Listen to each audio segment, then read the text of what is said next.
Hello everyone. So here we are going to discuss a case report in detail step by step. So this case is a delayed implant placement in the mandibular posterior region using the concept of osseo-densification. Right? We will be talking about osseo-densification in greater details eventually. So this is the pre-operative site. So what we can see is the second premolar is missing, had been extracted a couple of years back, and now the patient wants a replacement. So what is important to note here is the high frenum attachment which is present in this area. Along with that, you can check the bone defect in the edentulous area, right? So it is going to be a complex case, a tight parking situation because the space has been slightly reduced because of the drift of the remaining teeth. You can clearly see that there is small amount of space present in between the anterior teeth. So this is how the occlusal view. It is easy to judge that the bone width would be quite compromised here along with the defect which is existing, right? So the patient had only one complaint, and that was the missing tooth, and he wanted to get it replaced. So this is how the site looks. We are going to raise a full thickness flap here and then go ahead and make a decision as to how we want to proceed.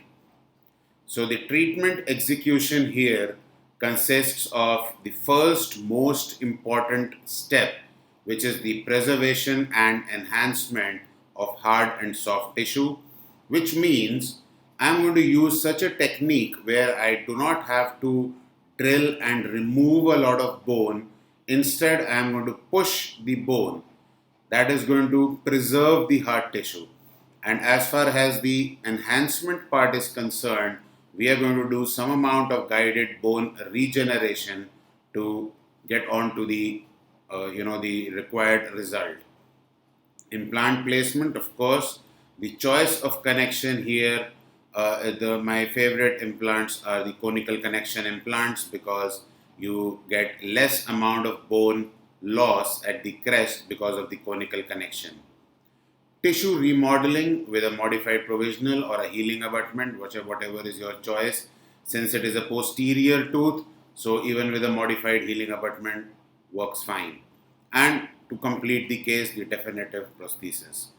So here is the full thickness flap, and you can see the topography of the bone, which definitely indicates that we would be requiring bone augmentation procedure here.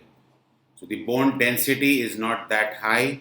So what we are going to do is we are going to start with our pilot drill, and the radiographs which you see here are of the densification drills, which are called as the Densa drills.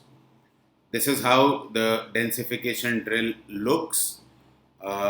This is going to work in the counterclockwise direction. That means I am not going to use this drill in the cutting motion. Instead, I am going to use it in a non-cutting motion or the reverse motion, and that is why it is called as a densification burr, because it has got that speciality wherein it is going to push the bone. It works on the elasticity part of the bone. So we are going to use the densification burrs. The implant diameter which is planned is around 3.6. So I'm using my densification burr of 3.3, which has got a diameter of 3.8 at the tip. This is how the densification drill is used. You can, if you carefully see, you can see that my handpiece is slightly tilted towards the lingual side, which is like, approximately 4 to 5 degrees, so that I go up and hit the palatal cusp of the opposing tooth, as that is the functional cusp. This is how the osteotomy is prepared. We start with the first drill, and what you can very easily identify is that I have tried to push the bone out instead of cutting in, and we have got good amount of blood supply in the cancellous bone, which is really important for osseointegration of my implant. Right? So what we are trying to do, we are trying to push the envelope of bone and densify it to receive an implant of a standard diameter. This is the close-up view, and you can see how we have been able to push the bone. We place a completely rough surfaced implant, not a very active one, one which is kind of a semi-active implant.